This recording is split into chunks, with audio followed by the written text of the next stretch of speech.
Sanskrit academy इत्यनयोः संयुक्तोपक्रमेण आयोजितायां संस्कृतसाहित्यरसास्वाद व्याख्यानमालायां भवद्भ्यः स्वागतं व्याहरामि। कार्यक्रमेऽस्मिन् महाकविभासविरचितस्य उरुभङ्गस्य रसास्वादनं कुर्मः। तस्मात् पूर्वं मङ्गलाचरणं कर्तुं श्री माधवी भगिनीम् अहं प्रार्थये।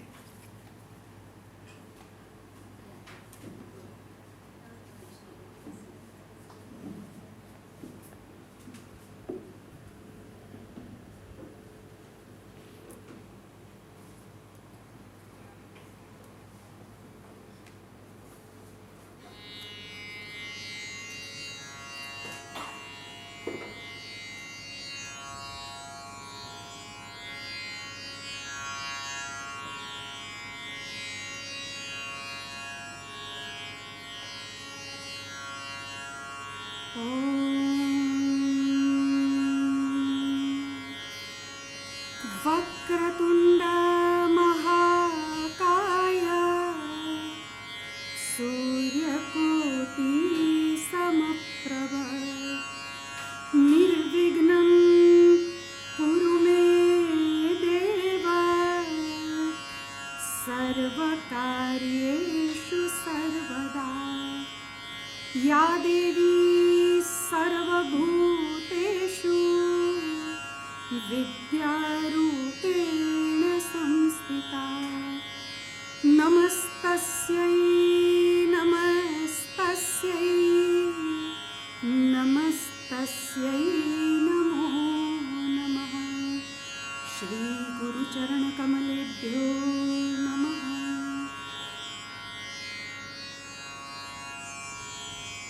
भीष्मद्रोणतटां जयद्रथजलां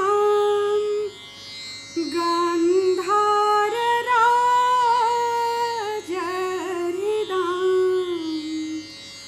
कर्णद्रोणीकृपोर्मिनक्रमकरां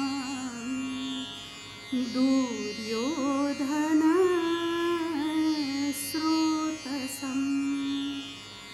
तीर्णः शत्रुनदीं शरासिसिक्तां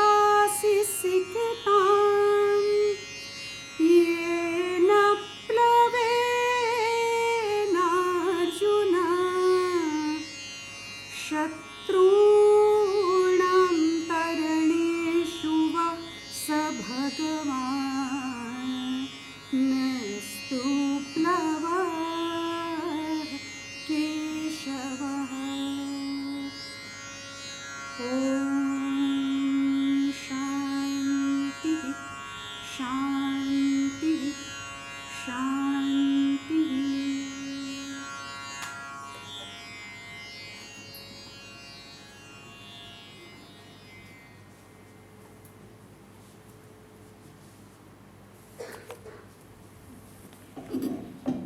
धन्यवादाः भगिनी।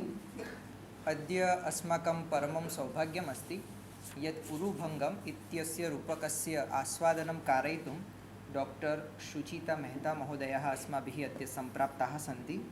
महोदयानां परिचयं कारयामि। संस्कृत-प्राकृतभाषाद्वयेन सह MA पदवीं प्राप्तवत्यः महोदयाः पद्मश्रीविभूषित डॉक्टर एस्थर बेन सोलोमन सकाशात् वेदान्तविषये मार्गदर्शनं सम्प्राप्य PhD पदवीं प्राप्तवत्यः। विविधेषु राष्ट्रीयपरिसंवादेषु अन्ताराष्ट्रीयपरिसंवादेषु च महोदयाः शोधपत्राणि पठितवत्यः। धर्मस्य दर्शनस्य च विषये महोदयानां शोधपत्रं बेस्ट् रिसर्च् पेपर् रूपेण उद्घोषितम् आसीत्। महोदयानां शोधनिबन्धस्य प्रकाशनमपि आइडियलिस्टिक् थाट् इन् इण्डियन् फिलोसॉफी रूपेण जातम्। रूपगोस्वामी विरचितस्य भक्तिरसामृतसिन्धुग्रन्थस्य गुर्जरानुवादः अपि महोदयाभिः एव प्राप्तः। महोदयानाम् एक्स्प्लोरिङ्ग् वेदान्तिक् विज्डम् नामाख्यः ग्रन्थः अपि प्रकाशितः जातः अस्ति। महोदयः अहमदाबाद् नगरस्य सुप्रसिद्ध सेण्ट् ज़ेवियर्स् महाविद्यालयस्य संस्कृतविभागे निदेशिकारूपेण सेवां प्रदाय सम्प्रति निवृत्तिं प्राप्तवत्यः। एतादृशानां विदुषीणां स्वागतीकर्तुं संस्कृतविद्याप्रतिष्ठानस्य न्यासी श्री भावना रावल महोदयं प्रार्थये।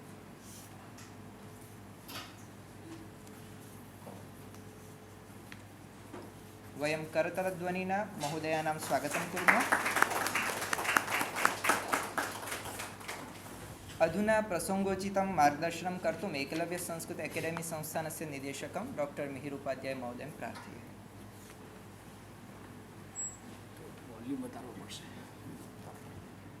परमादरणीय परम पूजनीय डॉक्टर सुचिता महोदया, मम परमं सौभाग्यमासीत् यत् 2000तमे वर्षे तृतीयवर्षस्य यदा अभ्यासक्रमः मया आरब्धः तदानीं मम अध्यापिकारूपेण महोदया आसीत्। सामान्यतया जब छात्र अध्ययन अध्यापन हेतु अध्ययन के लिए जब कोई पाठशाला में जाते हैं, विद्यालय में जाते हैं, तो वो निरीक्षण करते हैं अध्यापक का। और जब मैंने अध्ययन का आरंभ किया और मेरे साथ हमारे मित्र थे, तो हमारी बात होती थी, शायद ये चर्चा उस समय तो हम नहीं कर पाए मैम के साथ, अब तक नहीं कर पाए, लेकिन ये प्रसंगोचित है, प्रसंग के अनुसार हमें स्वीकारना चाहिए। हम कहते थे सौम्य प्रकृति, बहुत सहज, हमेशा हास्य और वेदांत विषय की ज्ञाता। उन्होंने ये वेदांत को आत्मसात किया, ऐसी अनुभूति हमें हर बार होती थी। जब हम तृतीय वर्ष में अभ्यास करते थे तो अनेक प्रश्न हमारे हुआ करते थे, क्योंकि एक तो विषय का ज्ञान विद्यार्थी को उस अवस्था में कम होता है। उसके बाद जैसे जैसे अध्ययन वो करते जाते हैं तो वो अध्ययन के कारण वो विषय स्पष्ट होता जाता है, और जब अस्पष्टताएं होती है तो वास्तविक परिस्थिति में जो मूल विद्यार्थी अवस्था होती है उसके लिए बहुत बड़ा प्रश्नार्थ होता है कि इस विषय को किस तरीके से हम जाने, कहाँ से शुरू करें, किस विषय का अध्ययन करें, कैसे करें, ये हमेशा प्रश्न रहते हैं। और वर्गखंड के अंदर सेंट जेवियर्स कॉलेज में जब हम पढ़ते थे तो हमें याद है कि हमारे बहुत सारे ऐसे प्रश्न, उस प्रश्न को अगर आज याद करें तो हमें अपने प्रश्न पे बहुत शंकाएं होती थी कि क्या हम पूछ रहे थे, लेकिन बहुत सहजतया वे हमें उत्तर देते थे। हमेशा स्टाफ रूम जो था, हमारे क्लासरूम का बराबर दूसरा जो कक्ष था वो स्टाफ रूम था। व्याख्यान समाप्त होने के बाद शायद 2 व्याख्यान के बीच में थोड़ा सा समय उनको मिलता होगा, और उस समय क्योंकि व्यवहार कुशल इतने विद्यार्थी हम नहीं थे तो वो स्टाफ रूम में भी चले जाते थे। और उस समय आदरणीय सुचिता मैम, हमारा परम सौभाग्य था, परम आदरणीय डॉक्टर शांति कुमार पंड्या सर, वो बैठते थे और जब हम प्रश्न करते थे तो संवाद हमारे साथ भी होता था और परस्पर भी होता था।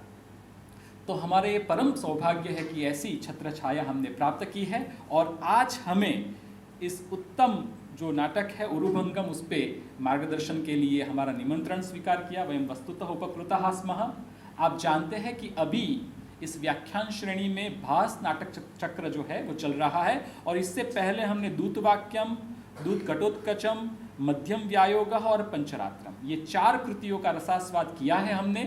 ये चारों कृतियाँ हमारी YouTube चैनल पे उपलब्ध है, और आज इस 5वीं कृति का हम आरंभ कर रहे हैं। तो अधिक समय न लेते हुए महोदया स्वागतम, पुनः वयम् उपकृताः स्मः, और आपको मैं निमंत्रण देता हूँ। स्वागतम अस्ति।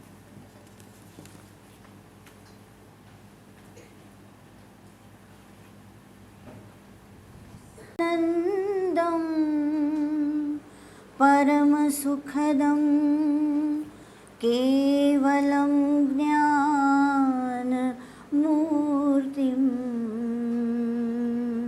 द्वन्द्वातीतं गगनसदृशं तत्त्वमस्यादिलक्ष्यम्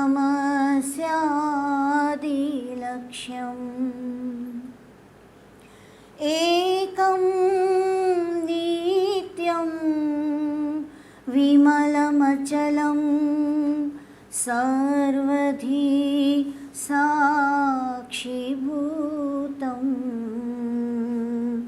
भावातीतं त्रिगुणरहितं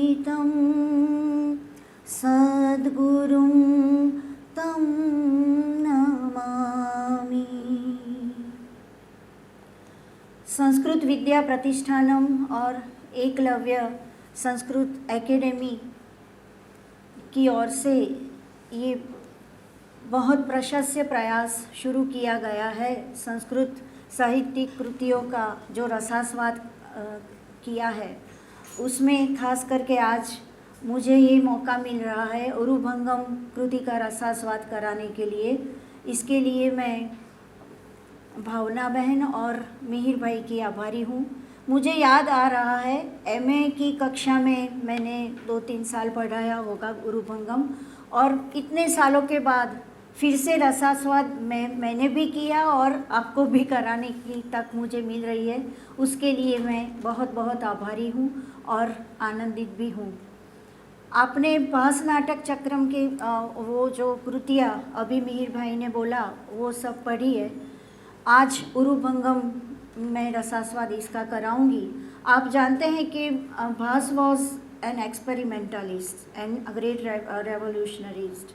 तो उसने जो रूपक के आचार्य भरत ने जो प्रकार दिखाए हैं, उसमें ज़्यादा से ज़्यादा जो रूपक के प्रकार है, नाटक है, प्रकरण है, प्रहसन है, करुण, वो अंग एकांकी है, व्यायोग है, सबकी कृतियाँ रची है। और कालिदास ने भी मालविकाग्निमित्रम जो उसकी प्रथम कृति थी, उसमें प्रथित यशस ऐसा विशेषण भास के लिए प्रयोजित किया है। तो उससे मालूम होता है कि भास कितने ही वॉज सो पॉपुलर।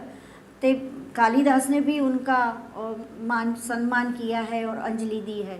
तो आज हम उरुभंगम जो उसकी बहुत प्रसिद्ध कृति है, करुणांतिका है, वो एकांकी है, उसके बारे में हम देखने जा रहे हैं। ऐसे बोला जाता है, आचार्य भरत ने भी लिखा है, नाटकम ख्यात वृत्तम स्यात् और नास्ति अचौरः कवि जनः। कोई कवि चोर नहीं है, ऐसा नहीं है। तो ये 2 नेगेटिव मेक्स 1 पॉजिटिव, तो चोर ही है। पर आज के ज़माने में जो उठानतरी जो होती है बॉलीवुड के गानों में, सब कथाओं में, ऐसा नहीं था। कवि लोग प्रख्यात कथा वस्तु में से वो प्लॉट लेते थे और उसमें अपनी मौलिकता से उसे एक अनूठे ढंग में उसकी रजूआत करते थे। कालिदास ने भी अभिज्ञान शाकुंतल के लिए महाभारत के शाकुंतलोपाख्यान से वो मूल कथानक लिया था और उसमें उसकी प्रतिभा के आधार पर इतनी मौलिक कृति परिवर्तन और परिवर्धन करके बनाई है कि वो काव्येषु नाटकम रम्यम तत्र रम्या शकुंतला वो फेमस, बहुत प्रसिद्ध हो गई है। और भास तो कालिदास से भी पहले थे, तो शायद ऐसा हम अनुमान कर सकते हैं कि कालिदास ने भी प्रेरणा भास में से बहुत सारी ली हुई है। अब हम देखें कि वो उरुभंग है, उसका वो व्युत्पत्ति कैसे हुई है। तो उर्वोः भंगः उरुभंगः तम अधिकृत्य कृतम रूपकम अभेदोपचारात् उरुभंगम। वो उरु का भंग हुआ, कैसे हुआ आप सब जानते हैं, क्योंकि महाभारत से कथानक लिया हुआ है। वो जो शल्य पर्व के गदा युद्ध पर्व है महाभारत का, उसमें से ये लिया हुआ कथानक है। पर जो मूल है उसमें से वो मूलतः परिवर्तन थोड़ा पात्रों के हिसाब से, परिस्थितिजन्य वो हिसाब से उसने परिवर्तन किए हैं। ये हम देखेंगे कि कैसे परिवर्तन किया है। तो मूल महाभारत के जो प्रसंग है उरुभंग का, उसमें क्या है, तो महाभारत का कुरुक्षेत्र का युद्ध समाप्त हुआ है। धृतराष्ट्र के सब 100 पुत्र नष्ट हो गए हैं, अकेला दुर्योधन बाकी था और पांडवों में तो सब थे ही थे। तो दुर्योधन ने कोई तालाब में, सरोवर में आश्रय लिया, छुप गया, पर पांडवों ने उन्हें ढूंढ निकाला कि कहाँ है वो। फिर दुर्योधन ने और भीम ने, वो दुर्योधन ने गदा युद्ध करने को चाहा और फिर भीम और दुर्योधन का गदा युद्ध शुरू हुआ। अब दुर्योधन के गुरु गदा के बारे में बलराम जी थे, तो बलराम जी ने तो बहुत अच्छे अच्छे दावपेच सिखाए थे दुर्योधन को। तो वो इतने अच्छे दावपेच कर रहे थे तो भीम भी परास्त होता दिख रहा था। तो युधिष्ठिर और सब ऐसे चिंता में आ गए, अर्जुन भी चिंता में आ गया कि अब क्या होगा। तो उसने, अर्जुन ने इशारा किया अपनी जंघा पे ऐसे मार के, और फिर भीम ने वो इशारा लिया, समझा और उसकी उरु का भंग कर दिया।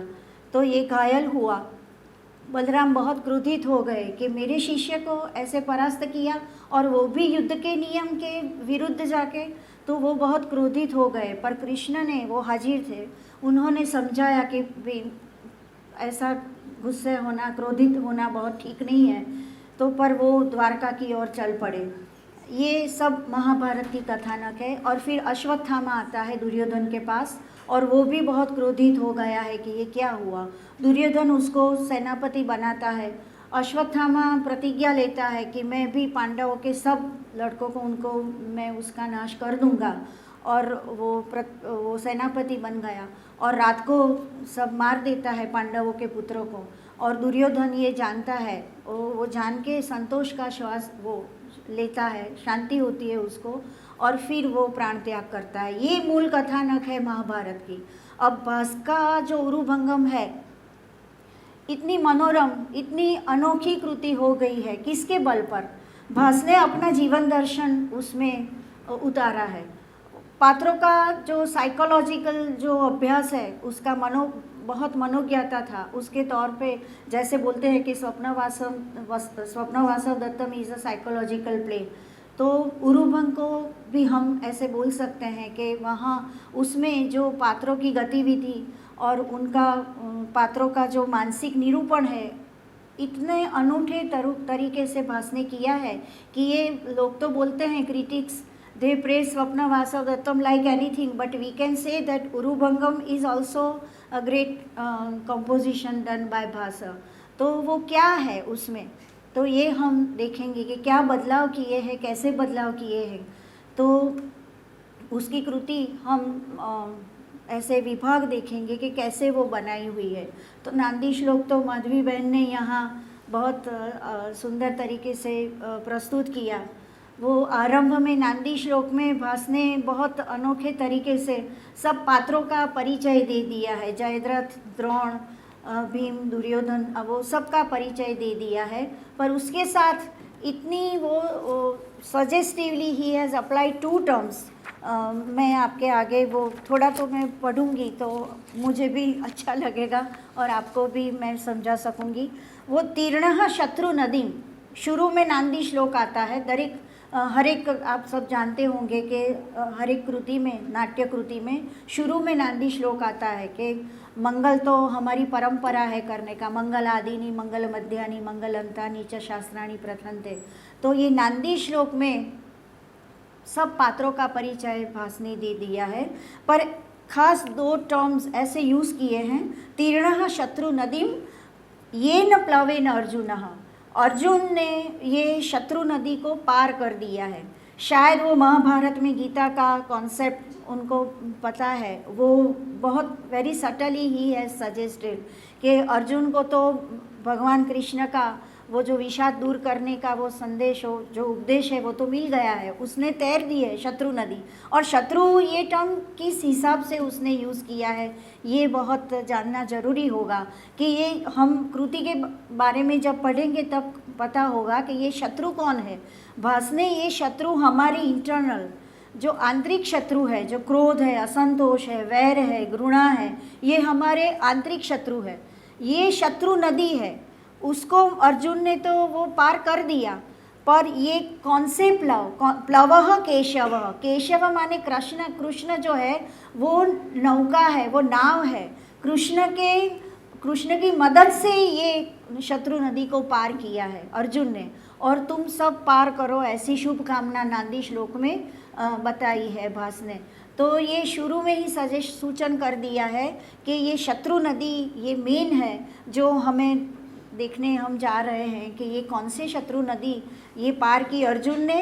अब इसमें दुर्योधन पार करने वाला है। आमतौर से तो हम महाभारत के दुर्योधन के पात्र को ऐसे दुष्ट और आसुरी संपत्ति युक्त पात्र की तरह हम जानते हैं। कितना अभिमानी, कितना क्रोधी, कितना ईर्ष्यालु, कितने सारे दावपेच उन्होंने वो पांडवों के अगेंस्ट वो यूज़ किए थे। पर इसमें भास ने ये उदात्तीकरण किया है ये पात्र का, दुर्योधन का, और उसको सुयोधन बना के हमारे सामने पेश किया है। ये कैसे, इसके लिए ये कृति पूरी है। तो नांदी श्लोक सूत्रधार आके वो बताता है, बाद में स्थापना शुरू होती है। स्थापना आप लोग जानते हैं कि ये भास की प्राचीनता दिखाता है। वो प्रस्तावना शब्द तो हर एक कृतियों में हम देखते हैं, यहाँ भास की प्राचीनता से स्थापना शब्द उसने यूज़ किया है। स्थापना में क्या है, सूत्रधार और उसका सहायक पारिपार्श्वक आता है, और जो बन गया है वो स्थापक स्थापना करते हैं कि वो जो प्रेक्षक गण होते हैं उससे मुख्य दृश्य का वो जो सूचन करते हैं, यो बताते हैं कि अब क्या होने जा रहा है। तो ये युद्ध भूमि का दृश्य जो है, क्योंकि वो कुरुक्षेत्र पर ये पूरी जो भूमिका है कुरुक्षेत्र की है, उसमें वो रणभूमि जो युद्ध भूमि है उस पर क्या हाल हुआ है, ये जो युद्ध के बाद जो परिस्थिति होती है उसका तादृश चितार भास ने बहुत काव्यात्मक ढंग से दिया है कि ये पूरी युद्ध भूमि है और कितने सारे ऐसे हाथी घोड़े सब ऐसे ही घायल होके पड़े हैं, मरे हुए पड़े हैं, कितने राजा पड़े हुए हैं, और ये सब बहुत भयानक और डरावना दृश्य यहाँ किया है। बहुत अच्छा काव्यात्मक वो उसने लिखा है। संकीर्ण लेख्यम इव चित्रपटम प्रविद्धम, ये पूरा युद्ध भूमि है, ये कैसे दिखती है, संकीर्ण लेख्यम इव, वो जो चित्रपट है वो ऐसे टूट फूट गया, फाट वो उसका वो पूरा फट गया है। चित्रपटम प्रविद्धम युद्धे वृकोदर सुयोधनयोः प्रवृत्ते, वृकोदर जो भीम के लिए वृकोदर शब्द प्रयोजा है और वो दुर्योधन के लिए सुयोधन, ये कॉन्ट्रास्ट हम देख सकते हैं कि वृकोदर बोलने से उसके वो जो वाइब्रेशन होते हैं वो अच्छे नहीं आते, पर वो सुयोधन के वाइब्रेशन अच्छे आते हैं। तो ये सूचन है कि ये सुयोधन है। और नरेंद्र निधन एक गृहम, युद्ध, ये जो युद्ध की भूमि क्या है, ये नरेंद्र निधन, ये सब राजाओं का निधन की एकमात्र भूमि है, एक गृहम, उस पर सब वो मृत्यु हो गया है सबका। और ये स्थापना यहाँ पूरी होती है, प्रस्तावना पूरी होती है कि युद्ध भूमि है, ये नरेंद्र सब राजाओं की ये निधन का एक भूमि है, और ये सब मरे हुए पड़े हैं वगैरह। तो स्थापना यहाँ समाप्त हो गई, बाद में वो विष्कंभक आता है।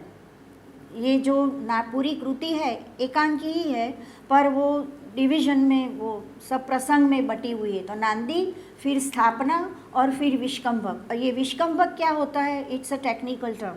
तो आचार्य भरत ने ये सब समझाया हुआ है कि नाटक में जो हमारा जो विषय होता है वो दो प्रकार का होता है, दृश्य और सूच्य। दृश्य तो हम देख सकते हैं कि क्या होता है रंगभूमि पे, पर जो सूच्य है वो जो प्रस्तुत नहीं किया जाता, अमुक वो लिमिटेशन होती है, मर्यादा होती है कि रंगभूमि पर दिखाना असंभव है, तो उसको सूचन के द्वारा प्रस्तुत किया जाता है। तो ये सूच्य प्रकार का जो कथानक होता है वो अर्थोपक्षेपक के द्वारा प्रस्तुत किया जाता है, और प्रवेशक और विष्कंभक ऐसे 5 में से ये 2 है, बहुत प्रसिद्ध है और ज़्यादातर नाट्यकारों ने यही प्रयोज्य है। यहाँ विष्कंभक है। विष्कंभक में 2 पात्र जो संवाद करते हैं वो मध्यम पात्र होते हैं। यहाँ सैन्य भटाहा जो सैन्य है वो 3 सैनिक है, वो संवाद कर रहे हैं कि क्या हो रहा है, ये आवाज़ आ रही है, ये सब क्या हो रहा है। तो ये सूचन क्या होता है, वहाँ भीम और दुर्योधन या सुयोधन का जो गदा युद्ध है वो दिखाया नहीं जा सकता, पर प्रेक्षकों को मालूम होना तो ज़रूरी है क्योंकि उसके बेस पे तो पूरी कृति हो रही है। तो ये 3 सैनिक वो वर्णन करते हैं कि ये क्या युद्ध भूमि है और कैसे ये युद्ध शुरू हुआ है। भास ने बहुत काव्यात्मक वर्णन किया है, ये हम सब उसकी जब काव्यात्मकता देखेंगे।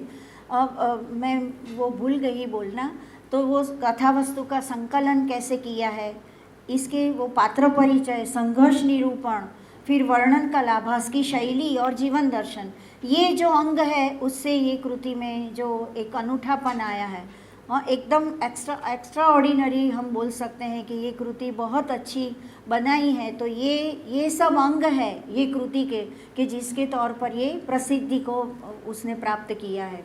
तो यहाँ वो 3 सैनिक आके सब बता रहे हैं कि क्या हो रहा है ये। तो हाथी भी है यहाँ, वो मरे पड़े हैं, अश्व मरे पड़े हैं, और उसने युद्ध की जो सामग्री है उसका भी वर्णन किया है कि गज तुरग रुधिर कलिल भूमि प्रदेशस्य। सो सब रुधिर की नदी बह रही है यहाँ। उसने वो जो क्या बोलते हैं शस्त्र है उसका भी उसने निरूपण किया है। वो चामर तोमर शर कुंतक वगैरह जो प्राचीन ज़माने में जो युद्ध के शस्त्र प्रयोग होता था उसका भी वर्णन किया है। और यहाँ होता है कि ये बहुत काव्यात्मक वर्णन किया है कि रुष्टाः शिवा रथ मुखाद अवतारयंती। वो जो मरे पड़े हैं रथ के ऊपर सब राजाओं के शव, तो वो जो शियाल भी है वो ऐसे खींच रही है आनंदित होके। जो आभूषण है वो जो गिद्ध है वो पक्षीगण वो नोच रहे हैं, उड़ रहे हैं, तो जाने मानो आकाश में जो प्रवाल लेके वो उड़ रहे हो ऐसा पंखी वो गिद्ध ऐसा लगता है। बहुत वो पुरुष रहिता मत्ता नागा भ्रमंती यतः ततः। पुरुष रहिता मत्ता, जो हाथी है वो मदमस्त है पर उस पर कोई सवार नहीं है क्योंकि मर गए हैं सब। तो ऐसे ही आदत से मजबूर वो घूम रहे इधर उधर। और पूर्वाभ्यासात द्रवंती कबंधा। वो जो आधे शरीर कटे हुए हैं वो राजाओं भी ऐसे ही हाथ में ये तलवार घूम के लड़ते रहते हैं। तो ये सब में एकदम आवाज़ आती है कि ये बहुत भयंकर वो बीभत्स रस का भी भास ने वर्णन किया है। भयानक रस है जो युद्ध है। हम वीर रस नहीं देख रहे हैं यहाँ, युद्ध भूमि होते हुए भी भास ने वीर रस नहीं दिखाया है, पर युद्ध का जो परिणाम है उस पे उसने कंसंट्रेट किया है। उसका ध्यान है कि ये युद्ध का परिणाम क्या होता है, तो बीभत्स और भयानक ही होता है। युद्ध कभी वो वीर रस प्रधान नहीं हो सकता, भले वीर रस है उसमें। तो ये बताया है। तो ये आवाज़ के बीच में वो आवाज़ आती है, भीम और दुर्योधन का युद्ध शुरू हो गया है और ये 3 सैनिक वहाँ से विदा लेते हैं कि ये क्या हो रहा है, ये युद्ध हो रहा है और सब देख रहे हैं। भीम परास्त होते जा रहा है तो ये सब कृष्ण आकाश में देख रहे हैं। युधिष्ठिर भी घबरा गया है, विदुर की आंख में आंसू आ गए कि ये क्या हो रहा है, भीम तो जीत नहीं रहा है। फिर कृष्ण, यहाँ कृष्ण ऊपर ये परिवर्तन किया है भास ने कि कृष्ण ने इशारा किया अपनी जंघा पे हाथ मार के और फिर वो भीम ने सुयोधन को ऐसे गदा उसकी जंघा पे गदा का आघात किया और उसकी दोनों की दोनों जंघाएं भाग गई। तो ये कृष्ण निमित्त हुए हैं। ये हम आगे देखेंगे कि क्यों कृष्ण को, क्योंकि वो तो भगवान है, वो निमित्त बन रहे हैं और असुरों का नाश भी ऐसे करके भगवान उसका उद्धार करने वाले हैं। तो ये भी एक बड़ी बात है। तो ये सब चल रहा है, उसमें भीम का भी बहुत अच्छा वो किया है। और कैलासस्य गिरे ही इव अग्र रचिता सोलका महेंद्र अशनि ही।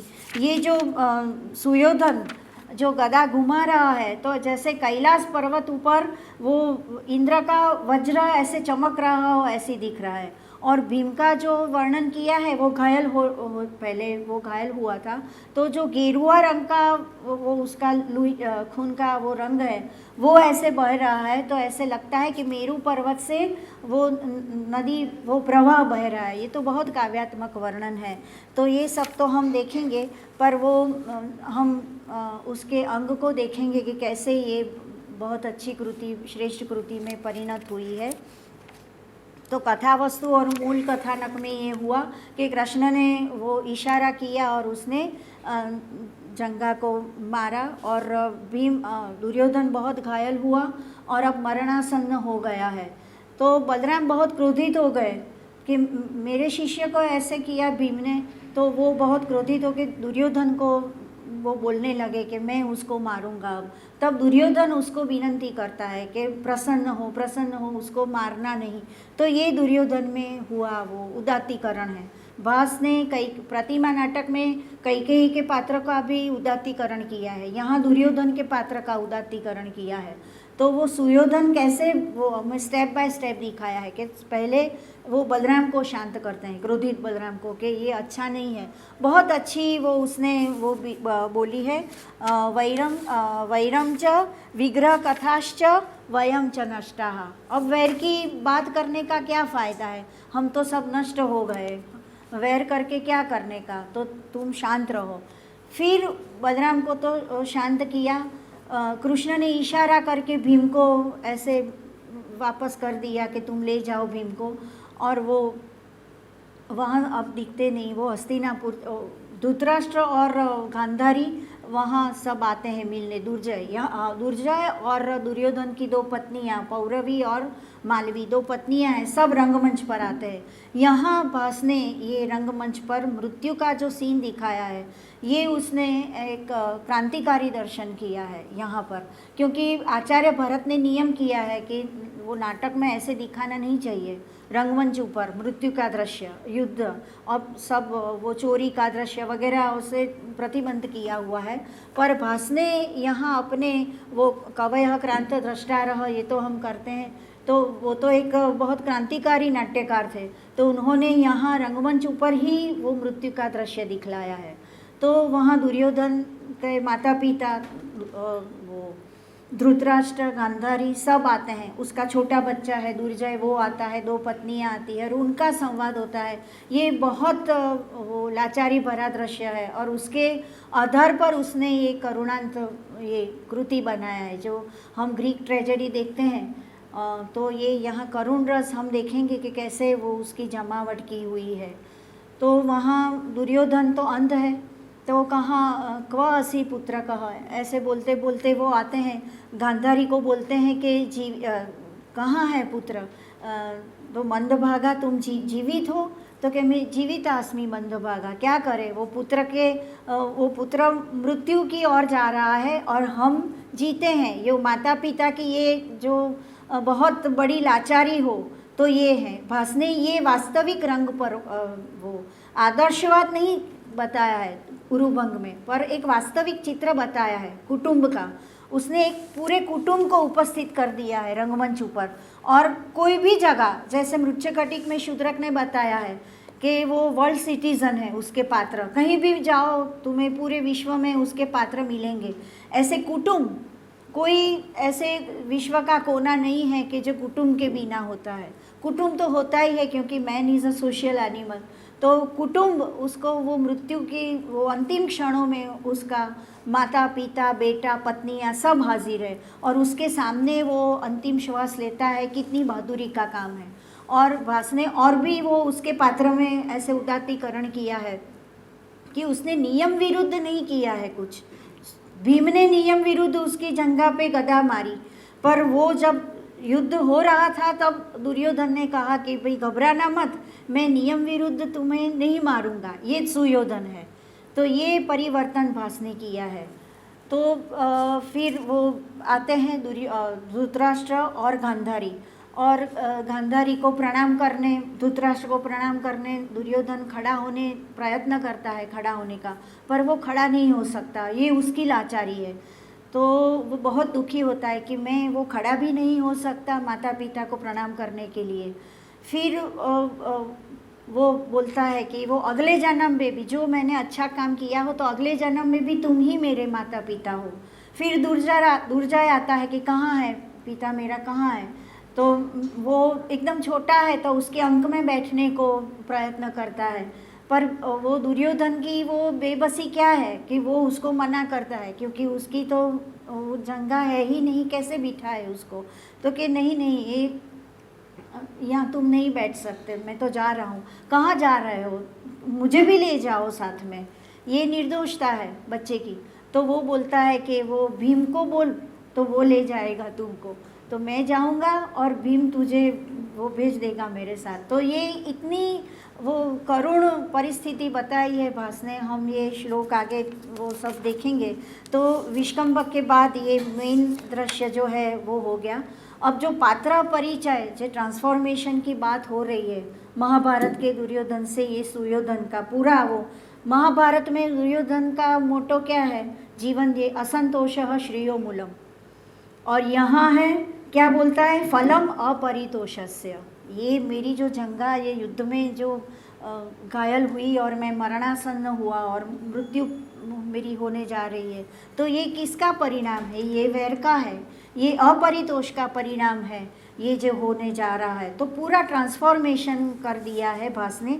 तो ये भूतवाक्यम में ऐसा नहीं है दुर्योधन का पात्र, वो अभिमानी और बहुत दुष्ट प्रकार का दुर्योधन बताया है, पर इसमें उसने वो जीवन दर्शन की, वो उदात्त जीवन दर्शन दिखाना है भास को। हर एक साहित्यकार का कोई ना कोई वो संदेश हमें साहित्य के माध्यम से मिलता है। तो यहाँ भास ने अपने जीवन दर्शन, उदात्त जीवन दर्शन को पात्रों की वो माध्यम से हमें बताया है। तो ये दुर्योधन है, उसकी जो खास बातें हैं, वैरम च विग्रह कथाश्च वयम च नष्टः। तो वो हमने बात की, विग्रह किम करिष्यति, बलराम को समझाते हैं कि तुम मत जाओ भीम को मारने के लिए, विग्रह किम करिष्यति, युद्ध का क्या, वो क्या लाभ है, अब इट्स यूजलेस, अब जो हो गया है वो तो हो गया है, विग्रह क्या करेगा। और फिर वो स्वमानी है, उसको ऐसा नहीं लगता मैं तो छल से मारा गया हूँ, तो मेरा स्वमान है कि मैं राजा की वो मान से जा रहा हूँ यहाँ, क्योंकि मेरा तो ये जो हाल किया गया है वो तो छल से किया गया है। तो गांधारी भी उसको वो देती है, प्रशंसा करती है, और अपने को क्या दिखाती है, अभीत पुत्र प्रसविनी, अभीत पुत्र, वो मेरा पुत्र डरपोक नहीं है, वो बहुत वीर है, शक्तिशाली है, और ऐसे पुत्र को मैंने जन्म दिया है। तो गांधारी भी दुर्योधन को बहुत प्रशंसित करती है। फिर बात आती है, वो भी बहुत अच्छी है, नमस्कृत्य वदामि त्वाम यदि पुण्यम मया कृतम अन्यस्याम अपि जात्याम मे त्वमेव जननी भव। वो गांधारी को बोलता है कि अगले जन्म में भी मैं आपको नमस्कार करके बोलता हूँ कि जो मैंने पुण्य किया हो तो अगले जन्म में तुम ही मेरी माता बनना। और वो उसकी जो पुत्र वत्सलता है वो भी उसको पीड़ा करती है। दुर्जय को देख के वो बहुत दुखी होता है कि सर्वावस्थायाम हृदय सन्निहित पुत्र स्नेहो माम दहति, वो पुत्र स्नेह है मुझे, मेरे हृदय को जलाता है। अस्याम अवस्थायाम अभी पुत्र स्नेहो हृदय दहति, ये रिपीट किया हुआ है भास ने, कि बार बार ये दर्शाता है कि ये वो लाचारी क्या है, पुत्र स्नेह, वो भी उसकी लाचारी हो गई है अभी। और फलम अपरितोषस्य, स्वाभिमान के उसने के लिए उसने युद्ध किया था, उसको गर्व है कि मैंने स्वाभिमान के तौर पर ये युद्ध किया है। फिर हम आते हैं वो छोटे छोटे और भी वो कैरेक्टर्स है, बलराम तो क्रोधित दिखाए गए हैं, अश्वत्थामा क्रोधित वो बताया है। तो ये सब देखो तुम कि मानव जीवन में ये सब जो दुर्गुण होते हैं उसके सब प्रतीक जैसे बताए हैं कि ये हमें नहीं चाहिए, क्रोध नहीं चाहिए, अभिमान नहीं चाहिए। तो सब कैरेक्टर है, एक एक symbolically he has presented, he has डेपिक्टेड। तो अब हम रस की ओर जाए तो वहाँ ऐसा वो करुण रस की कृति है, तो इसका कोई अर्थ नहीं है कि और रस नहीं है, वीर रस उसने नहीं डाला, निरूपण नहीं हुआ है, पर बीभत्स और भयानक तो उसने बताया ही है कि युद्ध भूमि का जो डरावना दृश्य है उसमें बीभत्स और भयानक रस का हमें दर्शन होता है। वो जो उसने वो प्रयोज है, चित्रपटम प्रविद्धम नरेंद्र निधनैक गृहम क्रुद्धावासा वैरवहनी प्रदीप्त युद्ध यज्ञ, तो ये जो सब उसने पद प्रयोजे हैं वो दिखाते हैं कि ये भयानकता, युद्ध की भयानकता है, ऐसे प्रस्तुत किया है। तो जो संवेदनाओं जो सजीव होती है करुण रस, ये कैसे होती है, कौटुंबिक वातावरण से उसने करुण रस को बहुत बहलाया है। गांधारी किम धरसे जीवितास्मि मंदभागा, तो जात सुयोधन देहि में प्रतिवचनम।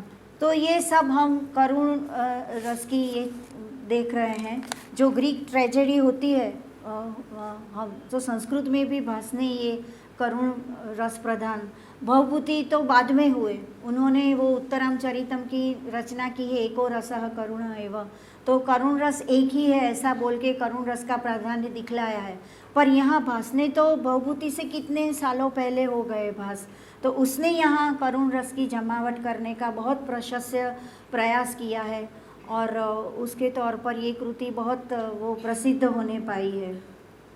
जो पूरे नाटक में पूरे वो एकांकी ये उत्सृष्टिकांक की प्रकार से प्रसिद्ध है। तो एक पैथोस का हमें वो पूरा वो वातावरण मिलता है। पूरी वो स्थापना के बाद जो भी शुरू हुआ है उसमें हमें करुणता का ही दृश्य देखने को मिलता है। फिर मेन उसका जो बात है वो संघर्ष निरूपण की है। ऐसे बोलते हैं कि नो कॉन्फ्लिक्ट नो ड्रामा, या conflict is the soul of drama, ऐसे बोला है। तो संघर्ष निरूपण तो होता ही ऐसे ही है। हमारे हर एक नाटक में वो मोनोटोनी को कम करने के लिए वो संघर्ष निरूपण और कुछ उठाव देने के लिए भी संघर्ष निरूपण तो होता ही है। ऐसे भी हमारा अनुभव है कि ज़िंदगी में जो मोनोटोनी हो तो हमें अच्छा नहीं लगता, वो कुछ संघर्ष आए तो हमें भी हमारा व्यक्तित्व में उभार आता है और we can also uplift ourselves due to this conflict only. पर ये संघर्ष किस प्रकार का होता है ये नाट्यकार की प्रतिभा पर अवलंबित होता है। स्थूल संघर्ष तो होता ही है कि वो एक दूसरे को मारते हैं, काटते हैं और वो अभिमान, क्रोध, वैर ये सब चलता है। पर जो सूक्ष्म संघर्ष है वो आंतरिक संघर्ष है। हम ये स्थूल और सूक्ष्म संघर्ष में भी भेद कर सकते हैं कि जो स्थूल संघर्ष है दैट इज़ डिस्ट्रक्टिव और जो सूक्ष्म संघर्ष है दैट इज़ कंस्ट्रक्टिव। जो सूक्ष्म संघर्ष है जो हमारे अंतरस्थल में होता है वो बड़ा कंस्ट्रक्टिव है और भास ने ये दिखाया है।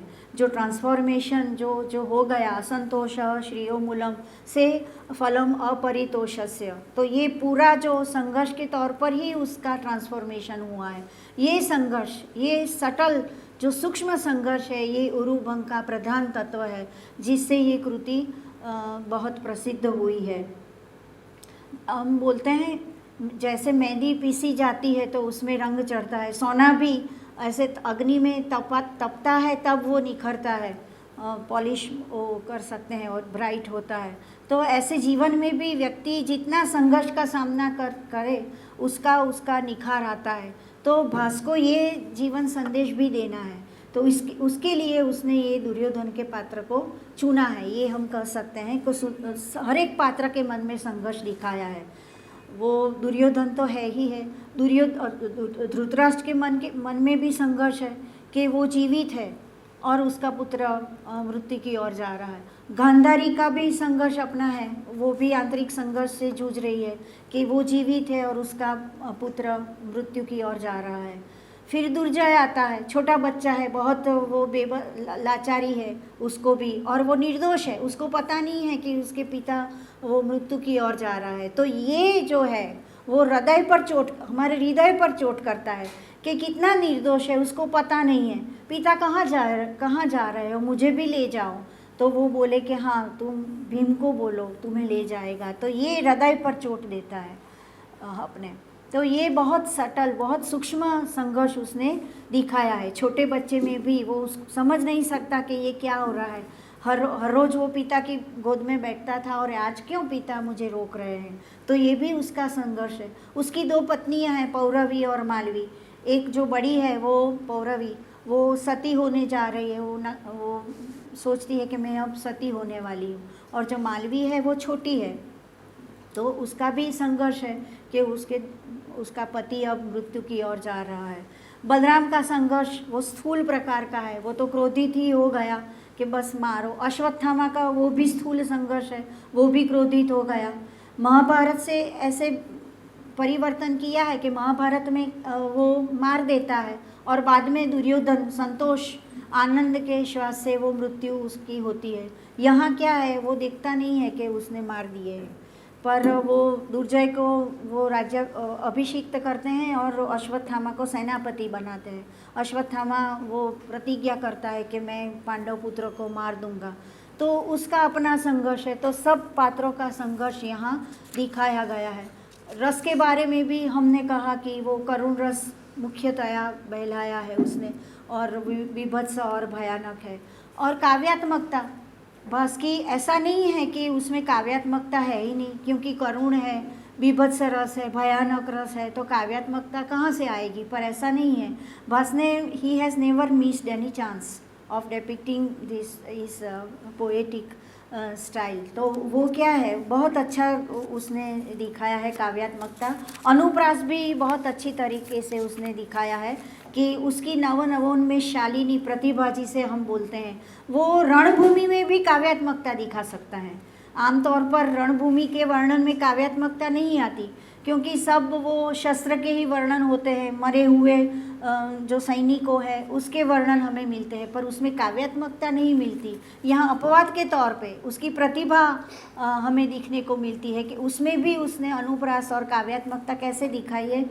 उसमें वो थोड़े ही वो शब्द मैं बोलती हूँ। शरीर धरा धरा दिशि दिशि कृता हताति रथा रथः क्रिया मरणे रणे निहता हतः। ये श्लोक में उसने प्रास करके बताया है। ये बहुत है काव्यात्मक, वो अनुरणन जो बोलते हैं शैली, वैदर्भी शैली उसने उसकी कृतियों में, तो वैदर्भी शैली, प्रासाद, सुकुमारता, ओजस्विता, ये सब वैदर्भी शैली की वो क्वालिफिकेशंस है, ये सब हमें भास की कृतियों में मिलती है।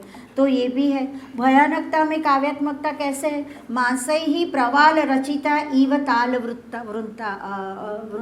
तो क्या वो गीध जो आकाश में उड़ते हैं वो मांस के टुकड़े नोच के, तो आकाश में भी ऐसे जैसे प्रवाल के टुकड़े चमक रहे हो ऐसा दिखता है। तो ये तो कवि ही कल्पना करता है, क्रांत कवयः क्रांत द्रष्टारः। दूसरी बात है, हाँ, घायल दुर्योधन का भी काव्यात्मक वर्णन किया है। आकर्षणीय भोगम अर्णव जले क्लांतोज्जितो वासुकी। वासुकी नाग से उसकी वो किया है सामंजस्य कि वो जो समुद्र मंथन हुआ वासुकी नाग से, और वो समुद्र मंथन के बाद का जो दृश्य है तो वो थक गया है वासुकी, और जो थका हुआ वासुकी नाग जैसा दिखता है वैसा दुर्योधन दिखता है। तो ये भी काव्यात्मकता लाई है।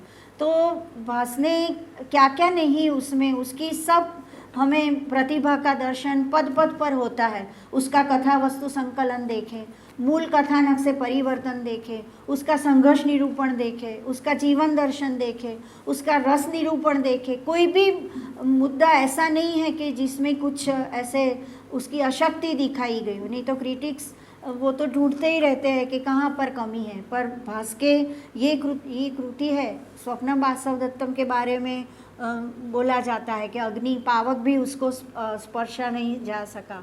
तो यहाँ भी हम बोल सकते हैं कि यहाँ कोई ऐसे उसकी जो वीकनेस, हम जो अशक्ति है वो हम ढूंढ नहीं पाते ये कृति में। और सबसे आगे जीवन दर्शन है। भास का जीवन दर्शन बहुत उदात्त है। वो मानव का जो उन्नतिकरण है, उदात्तीकरण है, उसका उसने ये मैसेज, ये संदेश, एक भव्य संदेश है जो हमको दिया है। ऐसे बोलते हैं ना, साहित्य और समाज। साहित्य समाज को उत्कृष्ट बनाने के लिए है। साहित्य में जो जो प्रदर्शित होता है वो समाज के ऊपर बहुत, समाज की आरसी है, ये तो है बात। समाज को जैसा है वैसा प्रदर्शित करता है। पर दूसरी ओर भी हो सकता है कि साहित्य में कुछ अच्छा हो तो समाज पर भी असर हो सकता है उसका। तो जो उदात्तीकरण का, हमारे व्यक्तित्व में जो उदात्तीकरण करना है उसका भव्य संदेश दिया है। युद्ध जो अभी तो चल रहा है चारों ओर हम सुन रहे हैं, भारत में भी, वहाँ अनंतनाग में हो रहा है, वहाँ यूक्रेन का तो साल के ऊपर से चल रहा है, सब जगह ऐसे, कोरिया का भी चल रहा है। तो उनको ये पढ़ाना चाहिए कि ये जीवन दर्शन है। ये दुर्योधन ने जो आखिरी सांस लेते हुए जो वो समझा कि ये वैर कथा ये कोई काम की नहीं है, वयम च नष्टाः, तो ये नष्ट होने वाली बाबत है। तो ये जीवन दर्शन, ये उन्नत समाज और संस्कृति बनाने के लिए भास ने ये बहुत अच्छा जीवन दर्शन उसने बताया है कि वैर, क्रोध और असंतोष, भगवत गीता में भी बोला है कि ये तीन जो पाप है, ये इसमें भी ये वैर, क्रोध और असंतोष का बुरा परिणाम है। ये मानव जीवन में से ये सब निकाल देना चाहिए। वैरम पश्चाताप संवृत्तः, जो वैर है वो पश्चाताप में परिवर्तित हो गया, ये सुयोधन है। सो ये ट्रांसफॉर्मेशन हमको दिखाया गया है। ये युद्ध की विभीषिका किसी का भला नहीं करती। सो जीवन में से वैर, पश्चाताप, वो ईर्ष्या, अभिमान, ये सब व्यक्ति को वो नाबूद करना चाहिए और ये आसुरी संपत्ति में से धीरे धीरे वो दैवी संपत्ति की ओर जाना है। नांदी श्लोक में शुरू में ही प्लवः केशवः बोल दिया है, तो ये भास तो साथ हम ये तो कहना ही पड़ेगा कि भास एक परम भक्त थे कृष्ण के। हमें कृष्ण की स्तुति भी मिलती है शुरू में, अन्य कृति में भी मिलती है। तो प्लवः केशवः क्या है? केशव की, कृष्ण की शरणागति लो, तो ये शरणागति से ये शत्रु नदी हम पार कर सकते हैं। ये बड़ा मैसेज शुरू से ही सूचन, suggestion is the soul of drama बोलते हैं हम, तो ये सजेशन से हमको ये पता किया है कि ये शत्रुता हमें नहीं रखनी चाहिए। भक्ति के माध्यम से भी ये सब आसुरी संपत्ति से हम हटके वो दैवी संपत्ति की ओर बढ़ सकते हैं, ये बड़ा है। और पछतावा, मानव है तो लिमिटेशंस तो होते ही हैं, हम कभी पाप भी कर सकते हैं, हमारे से ऐसा नहीं कह सकते कि हमने पाप किया ही नहीं है, हमने कभी झूठ बोला ही नहीं है। पर जो पश्चाताप है वो बहुत बड़ी चीज़ है। ये दुर्योधन के, ये सुयोधन बनने का जो है उसमें बताया है। और अंत में मैं बोलूँगी कि ये सुयोधन का पात्र है, ये दुर्योधन का जो सुयोधन बना वो कलापी याद आते हैं कि हाँ पछताવો વિપુલ ઝરણું સ્વર્ગથી ઉતર્યું છે, પાપી તેમાં ડૂબકી દઈને पुण्यशाली बने छे। तो ये पुण्यशाली दुर्योधन बन गया और कृष्ण निमित्त वो भी उसका श्रेय, उसकी मृत्यु का वो कृष्ण को ही देता है कि ये भीम ने नहीं किया, ये तो कृष्ण ने किया है। तो कृष्ण उसका उद्धार करने वाले हैं, ये भी हमें सजेशन उसने दे दिया था। तो ये पूरी कृति, ये उरुभंग जो है, जो महाभारत की जो मूल कथानक है उसमें से परिवर्तन करके भास ने अपना खुद का और जो विजन है उसने डाला है और एक उत्कृष्ट कृति ये करुण रस सभर बना के समाज के सामने प्रस्तुत की है। आम तौर पे क्या होता है, साहित्य में श्रृंगार रस ही बहुत मिलता है और वो कालिदास ने भी कृतियाँ जो रची है mainly they are based on श्रृंगारी की है। जो भी हम देखें मेनली वो श्रृंगार रस, भवभूति ने दिया है, वीर रस दिया है, करुण रस दिया है। पर भास ने तो ये प्रयोगशील नाट्यकार के तौर से हर एक रंग का रस का हमें परिचय, एक रसथाल वैविध्य सबर हमारे सामने परोस दिया है। तो यही उरुभंग जो कृति है तो बहुत अनूठी कृति है। ये जीवन दर्शन, संघर्ष जो हर एक व्यक्ति के को असर करने वाली है। ऐसे आदर्शवादी नहीं है या वो स्वप्न में वो श्रृंगार देखने लायक ऐसी कृति नहीं है। ये वास्तविकता की कृति है कि हर एक आदमी, हर एक वो जो व्यक्ति को ये चोट देती है, हर एक व्यक्ति को ये असर करती है कि ये जो आसुरी संपत्ति है वो हर एक व्यक्ति में है, ये संघर्ष हर एक व्यक्ति में है। ये एक वास्तववादी निरूपण करके उसने एक समाज का या कुटुंब का एक टुकड़ा हमारे सामने प्रस्तुत किया है। तो इसके साथ मैं मेरा वक्तव्य समाप्त कर रही हूँ और मिहिर भाई और भावना बहन की बहुत आभारी हूँ कि मुझे ये तक मिली। पहले पढ़ाया था पर अभी मुझे भी पढ़ने को मिला और आपके आगे उसकी रजूआत करने की मुझे वो तक मिली, उसके लिए मैं आभारी हूँ। आप सबकी आभारी हूँ।